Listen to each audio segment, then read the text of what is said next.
Food is fuel for your body, your mind, and definitely your sport. But let's face it, nutrition is confusing, and the expectations on girls and women to be thin and have a six-pack are exhausting. If you've ever been frustrated with your body, confused about nutrition, obsessed with eating healthy, or guilty when you don't, underate, overate, or overtrained, and overwhelmed with all the pressure, then this podcast is for you. Nutrition can be easy, you can take control of it, but it might start with letting go of control by asking for help and making a change.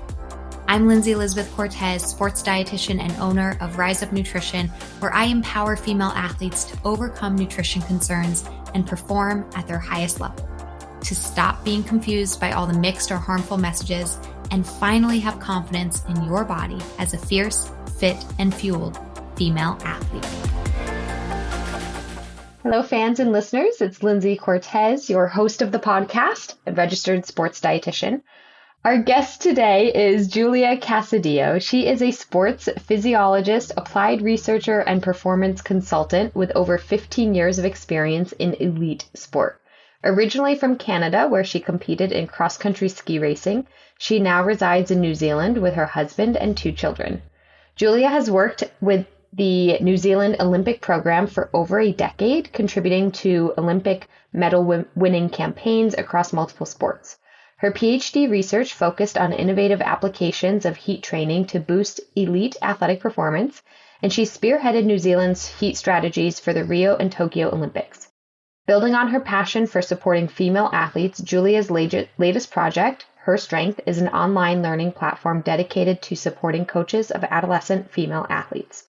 The Her Strength Coach course, launched in November of 2024, provides tools and strategies for understanding puberty's impact on training, recovery, and nutrition. For more information, you can visit herstrength.co, and of course, we're going to be talking about it in today's episode. Julia, thank you so much for joining. Thank you for having me. So obviously, as this is the Female Athlete Nutrition Podcast, we're going to dive into your passion specifically for female athletes and helping coaches in supporting them. But before we do, when you came through my inbox and I saw, your experience and expertise with heat training, I really wanted to learn more about that.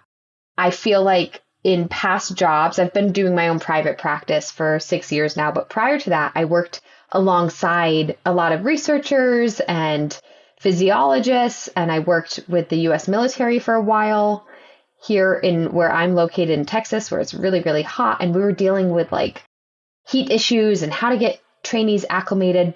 And anyways, it was a little bit over my head, and I'm many years removed from that topic, so I have no clue what's new about it and stuff. So I want to learn more about that, start our conversation that way, and then we're going to move on to the female athlete piece.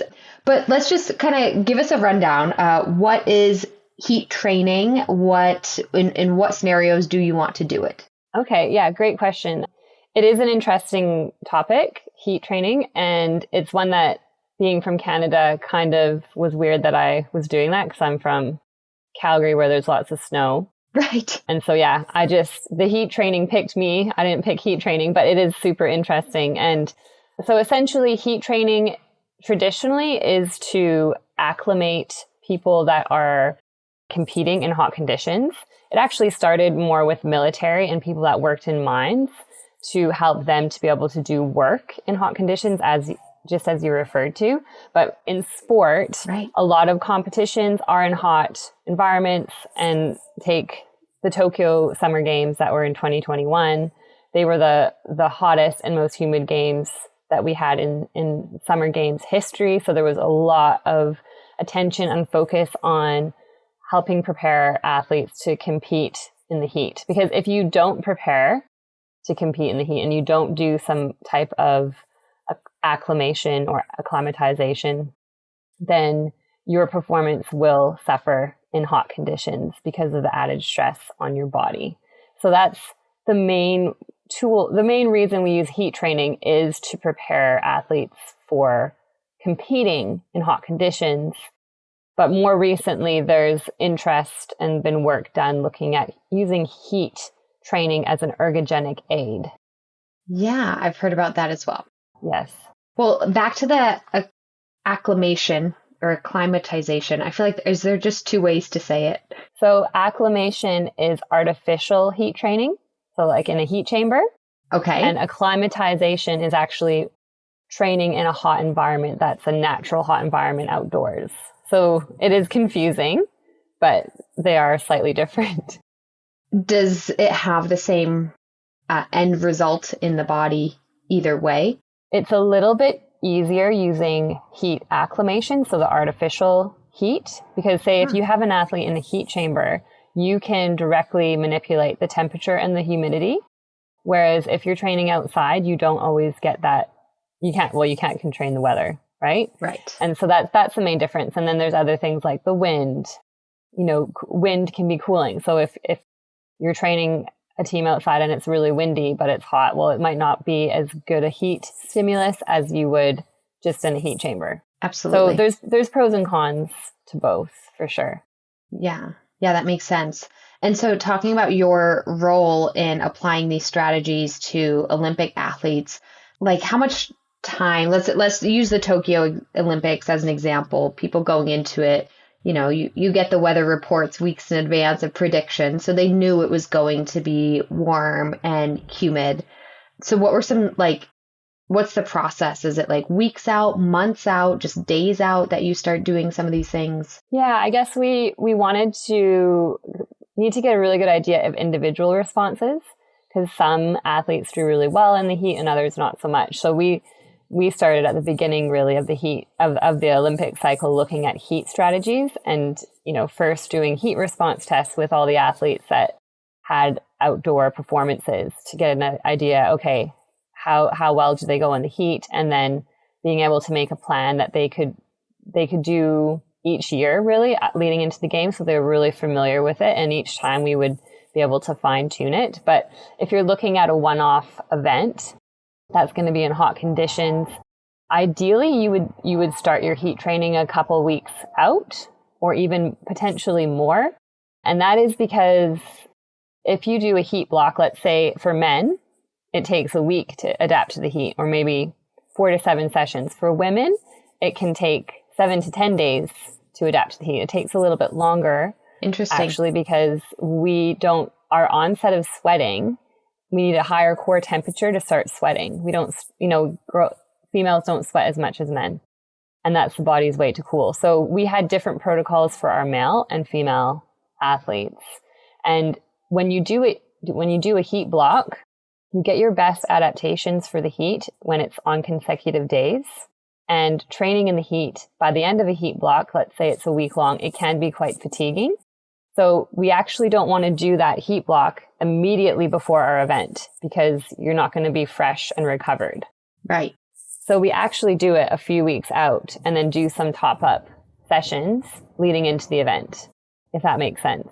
Yeah, it does make sense, because I also, from personal experience in the last 10 years, I've lived in very warm weather clients. And when I am out on a run or do a hard workout in really hot and humid situations, again, I'm based in San Antonio, Texas, so the summers are just absurd here.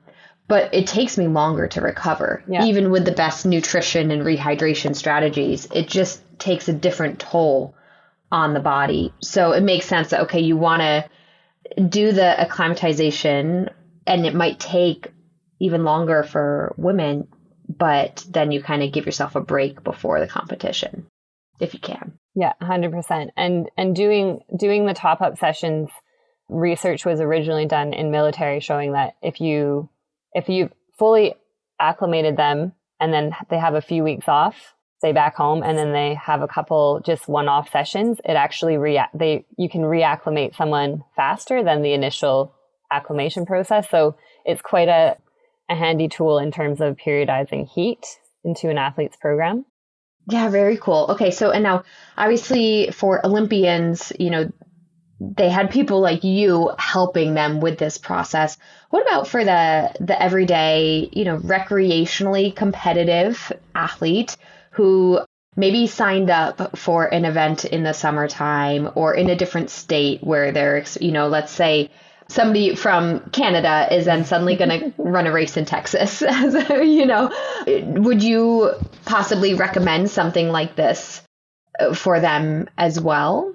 Yes, 100%. And yeah. for someone like that, we probably would recommend you can do passive heat acclimation. So you do your training session, and then right after your training session, you spend half an hour in a sauna or a hot tub. And you do that for consecutive days in a row. For males, they can do it in 4 to 7 days. For females, they need a little bit longer. So they could do 2 blocks of say 4 days and have a couple days off in between, like that, if it was an endurance event in hot conditions. And that would really help them with their core temperature. So the adaptations that they would benefit from would be a reduction in their core body temperature. Mm-hmm. Okay, so their heat ceiling is higher then. They also get a faster sweat rate. So faster onset of sweating and more sweating, and that's our body's way of cooling, right? And then also things like an increase in plasma volume and a reduced heart rate for a given workload, and then just subjectively feeling a lot better in those conditions. I'm all down for the sauna and the hot tub after a workout. That sounds great. Yeah, it is good. Yeah. That sounds like a great strategy. And can we speak briefly, you mentioned ergogenic benefits, so like just more performance benefits aside from just like preparing for a race or performance that you want to perform the best at, but like on an everyday basis, what are some of those benefits of the heat training? Is it like you kind of mentioned, like better, I don't know, cooling response, or can you tell me a bit more about what those benefits are? Yeah. So when someone does heat acclimation, the body produces more plasma in the volume, plasma volume increases or blood volume increases. Okay. So that's something that is an aerobic adaptation that we would see with aerobic training. And also we see a decrease in resting and submaximal heart rate. Mm-hmm. So basically overall cardiac efficiency is enhanced through heat training. So if you're training in a hot condition, obviously that's going to benefit. But even if it's not, if it's a temperate condition, having greater plasma volume and having better cardiac efficiency for a given workload is going to be beneficial. And it's also been shown that recovery between efforts can be faster after heat training. Mm-hmm. So all those things from an aerobic athlete standpoint can be potentially ergonomic. Mm-hmm. And then for sprint athletes, sprint athletes, we actually, if they have an acute session in the heat, they'll actually go faster. If muscle temperature is warmer, sprint and power, like sprint efforts or sprint performance rather, and power and force all go up. Mm-hmm. And we've also done some looking at like doing gym in the heat. Yeah, sprint athletes doing their gym training sessions in the heat or their sprint training sessions in the heat, and just seeing benefits from that as well. Yeah. Intentionally targeting the heat because of that faster muscle contractility with increased muscle temperature. So there's a few different ways you can look at it that it is beneficial. And then lastly, like if you put heat on a muscle just by itself and you leave it there, the muscle will get bigger and stronger. Okay. So there's a lot of work looking at that was done in Japan. And so if you add that heat with resistance training, you get an additive effect that is better than just exercising alone. So it's pretty interesting. So we need some full body heating pads. A heat suit while doing your gym session. Yeah. Wow. Really interesting. Well, thank you for diving into that. I definitely learned quite a bit there. And also a few like interesting things you mentioned about how females just sweat less, or it takes longer for us to sweat. Is that a hormonal, like hormone driven thing? It's not completely explained in the literature why that is, but definitely something we would do with athletes given body temperature goes up during the luteal phase of the cycle is we would actually try and target their heat training during that phase of their cycle, so they're already a little bit warmer, and that they'll start their sweat response sooner into their session. So I can't totally answer that one. Well, it's funny that you can't, because I was just digging into like hydration actually for a podcast episode, and it was reading through just journal like summaries of the hydration recommendations, and it was mentioned, women sweat less. And I'm just like, but why? And literally that's all that was said. Women sweat less. And I'm like, so is this just a body size thing? Like I couldn't really find an answer. Yeah, body surface area does have an effect for sure. That is something. And then ultimately that's so individualized, right? Mm-hmm. So I think that, yeah.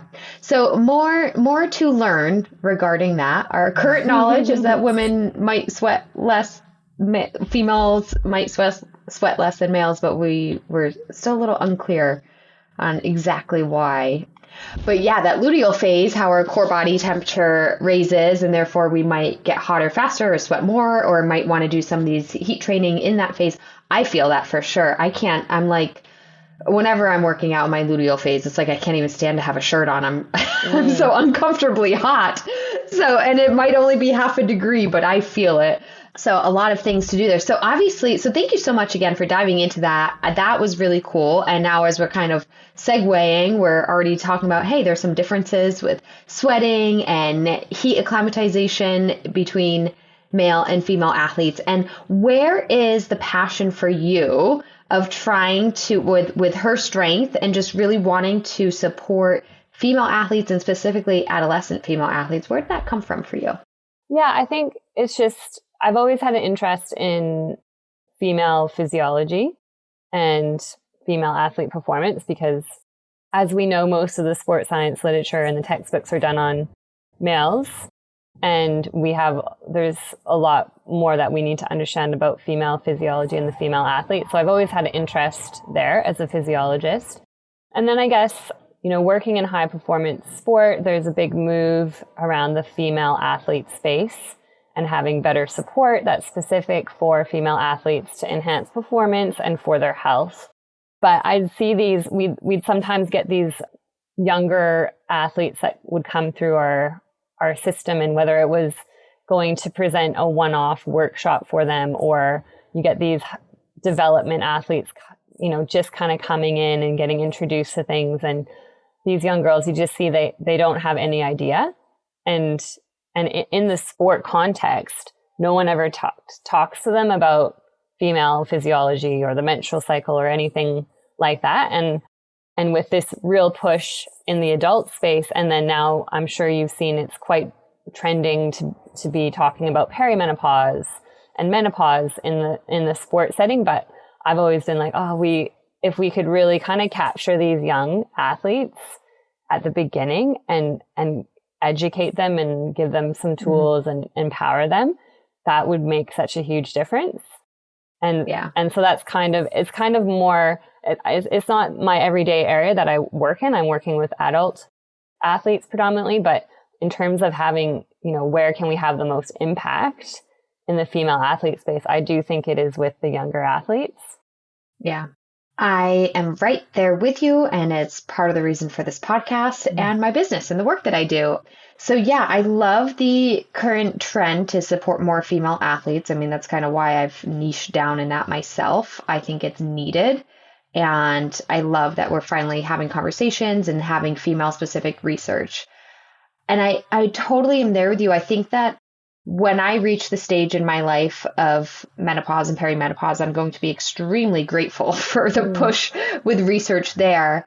But I still think that we're not doing enough for the younger athletes. And frankly, when you think about it, when are female athletes most competitive? I'm not saying we can't be competitive in our later years, but when are we most competitive? Like if you're a high school athlete, like that's your whole life. If you're a college athlete, that's your whole life. Yeah. That and a little bit of social activity, like that is, and then we get jobs and have families and we still care and love our sport, but it's like, that's your whole life when you're in high school and college. And I just think, I also feel that the market, be it exercise programs, personal training, nutrition, there's a lot out there to serve the adult population, because that's when, women in their 30s are like, oh, I need help with this, right? Okay, cool. So there's like a market, and yet then the 17-year-old only has access to information that they read in a book or saw online that was actually targeted towards a middle-aged woman. Yeah. Do you catch what I'm saying? And so it's like, I just feel like we're still not serving the younger population of female athletes appropriately. So I think you see that as well. And you're like, it's, we care for all female athletes, our age, older than us, but there's so much that if we could do them a better service at a younger age and start them off on a right path, that I'm sure we all have our own experiences as air quote older female athletes now of like, oh man, if I knew this when I was younger. Totally. Right? Yeah. If only we knew this when we were younger, it would have saved us a headache, saved us a hassle, maybe, turned things out better for us or just made it less of a struggle.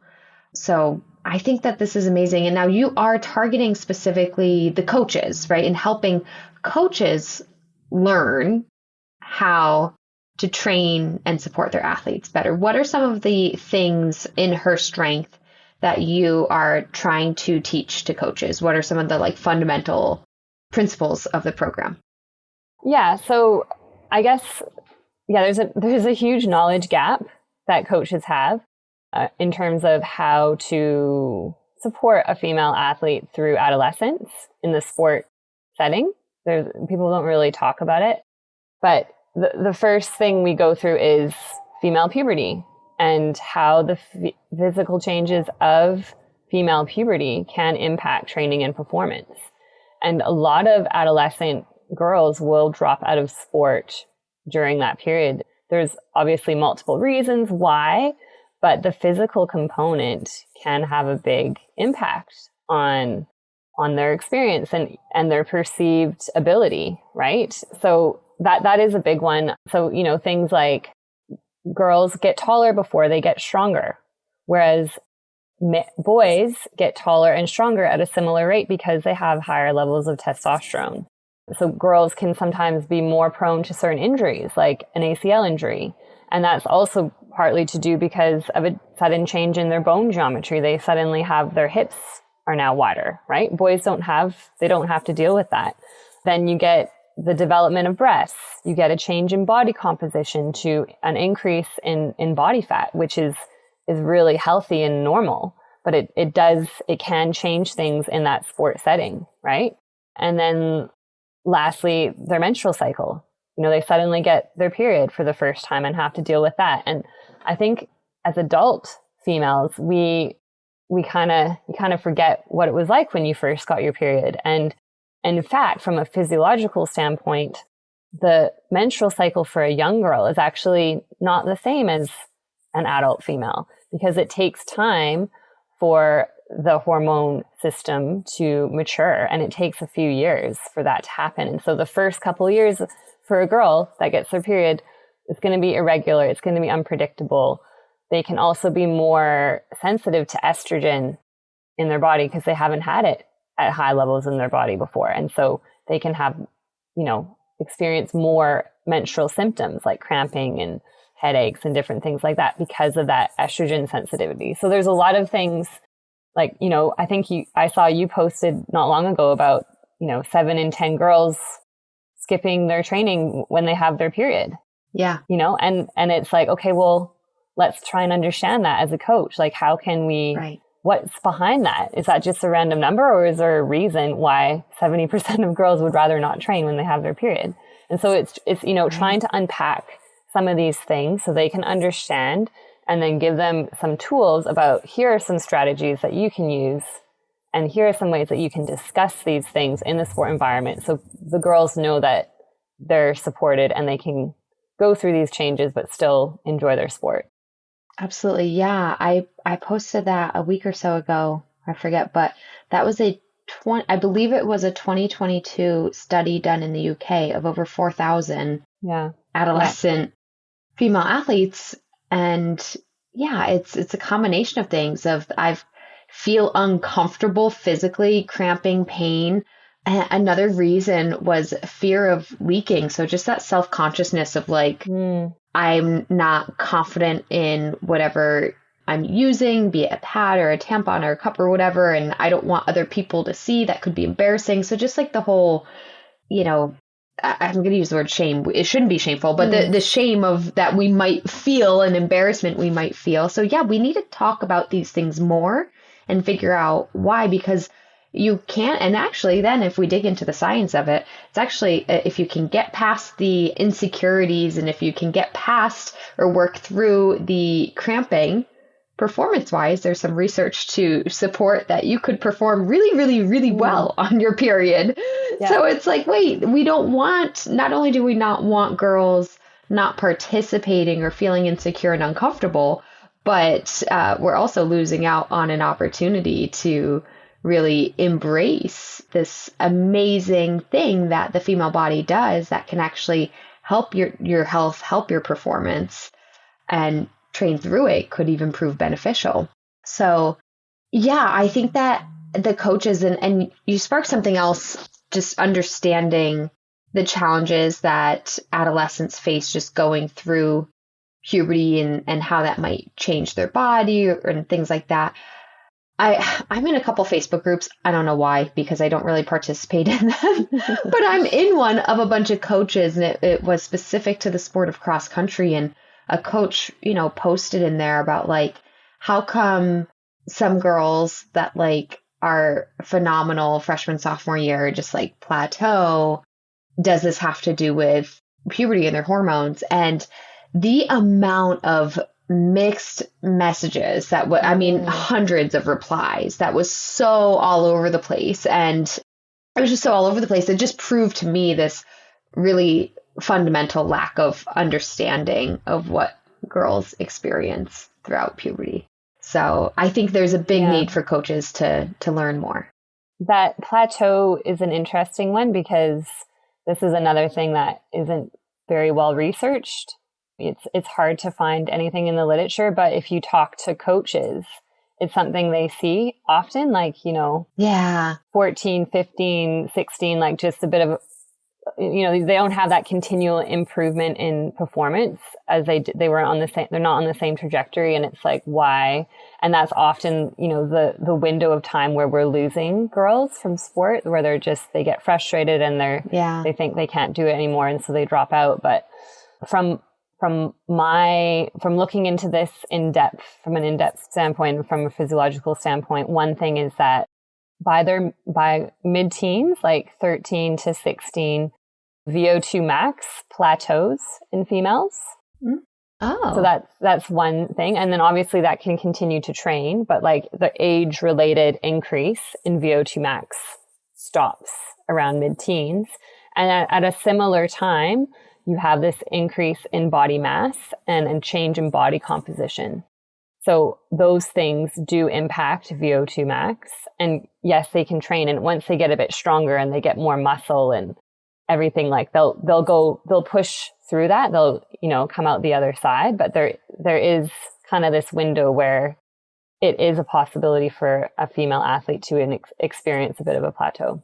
Yeah. So that VO2 max piece is interesting too, because that would probably predominantly affect more endurance-based sports, more so than the power-based sports. And I think that's where a lot of that talk about the plateau seems to trend more in the endurance sports as opposed to like sprint power. But even still, as you mentioned, as our body changes, you can then, let's say that we are getting some hips, getting some breasts, putting on a little body fat. Well, you also can gain body muscle and learn how to move your quote new body or upgraded body. But it's a transition period, right? You have to get used to it. So it's not that being a higher weight is bad or being a different shape or a bigger shape is bad. It's just that it might take a little bit of time for you to get used to it.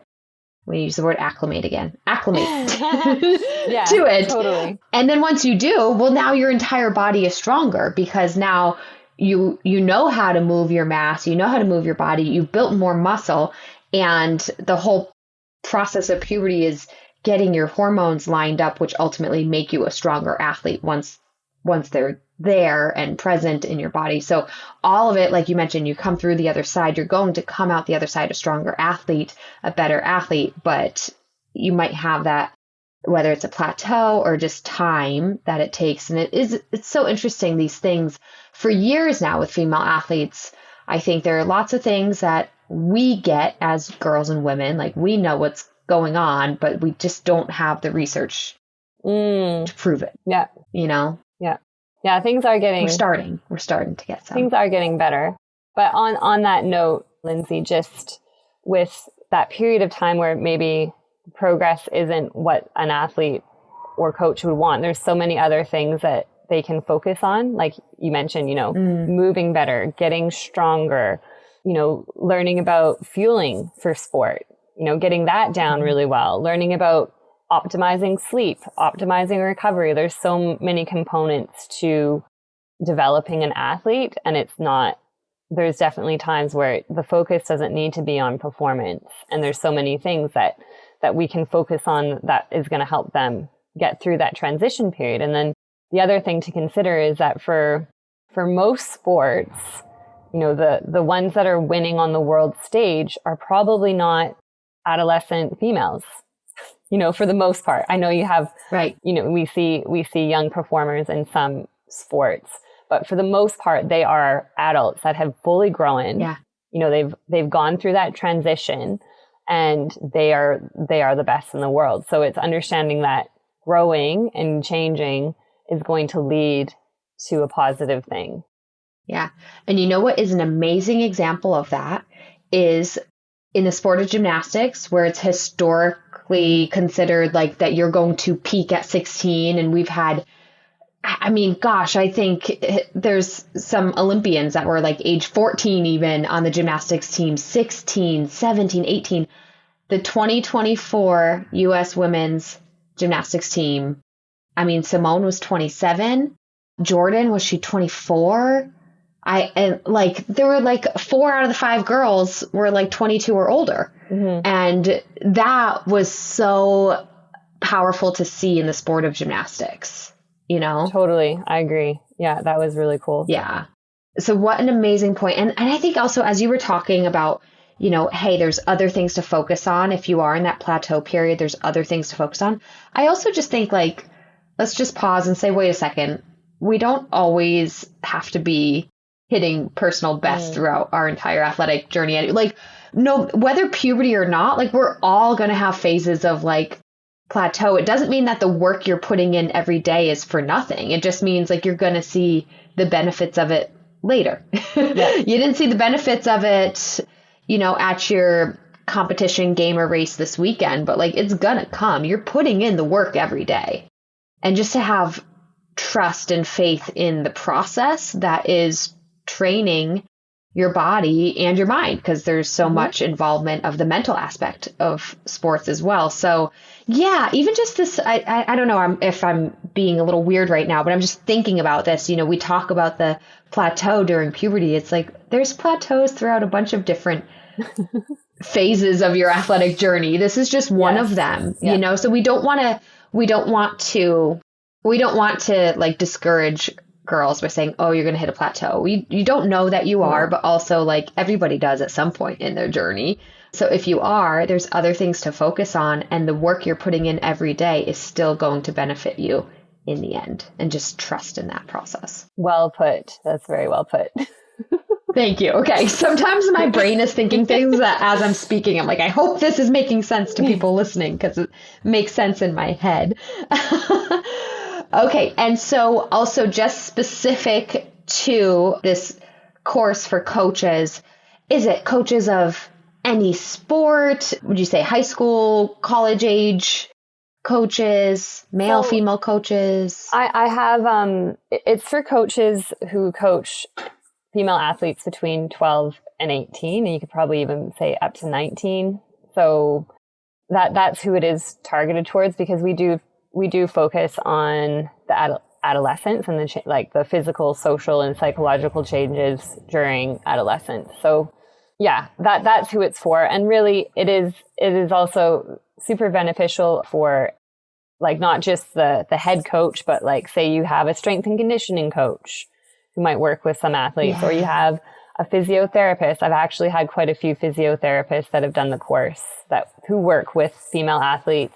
And then, those really gung-ho, keen parents that want to support their daughter. And it all starts at home, right? And so for those that are like learning, I guess, and want to know how to support their daughter, it would be totally appropriate for them as well. And in the future, we're going to have specific resources for athletes and for parents. But we just wanted to start with the coach because they're the leader kind of in the sport environment, and they're making the day-to-day decisions, and they're setting the tone and all those things. So yeah, absolutely. I think that was a great idea. So this is something that is fully like online, a resource available to people worldwide. Yep. So it's worldwide. It's online, so it can just be purchased, and you can do it at your own pace. So it's very flexible and accessible, I guess. I love it. Yeah. Wonderful. So herstrength.co, if you are a coach, strength and conditioning coach on the staff in any way, shape, or form, or maybe even a parent and want to learn how to support your teen female athlete and understand how to help their performance more, you can head to herstrength.co and do that. Yes. Well, Julia, thank you so much. What a great conversation. I love your passion. I'm right there with you. I think it's a great mission and love the diving into heat training as well. I end every episode with the same questions, some fun questions if you're ready to play along, okay? Yep. If there was one food you could eat every single day for the rest of your life and never get sick of it, what would it be? Salmon. I have eaten salmon 3 times this week, so I get it. It's so good. I love it. What is your favorite sport to participate in? I would still say cross-country skiing. It's such a good sport. Yeah. I love the movement and just being in the forest and the snow, the sound of the snow. And it's a very good full body workout. I have never done it. It looks way too challenging. But also I live in Texas at the moment, so it's just not going to happen for me. But it seems like a very challenging sport, but I get the draw of just like being in nature as well, being out there. So nice. Beautiful. What about as a spectator? What is your favorite sport to watch and cheer on? Ooh, this is a good one. I watch so many sports. What is my favorite? Sorry, Lindsay. I should have known what questions you were going to ask at the end. I would say... That's okay. They're hard questions. Yeah, because I love watching sport. I guess I get the most nostalgic feeling when I'm watching ice hockey because I'm from Canada. And I haven't lived in Canada for 16 years. So anytime there's an ice hockey game on, I just get this little feeling of like, Yeah, absolutely. But there's probably other, sports, but that would be the first one that probably comes to mind. I love it. It's so funny. I actually just recorded an episode with my podcast manager, and she asked me these same questions. And even though I ask guests these questions all the time, I was like put on the spot, like, oh my gosh, I don't know. And now your answer, I'm like, oh my gosh, I love hockey too. I didn't say that. So they're just fun, silly questions, and our answers are allowed to change. Nobody's holding you to them. But I love that as a Canadian, hockey makes sense. Okay, final question. Another tough one. If there's a female athlete that you find inspiring, you want to give a shout out to, she could be somebody very well known or in your personal life, who would that be and why?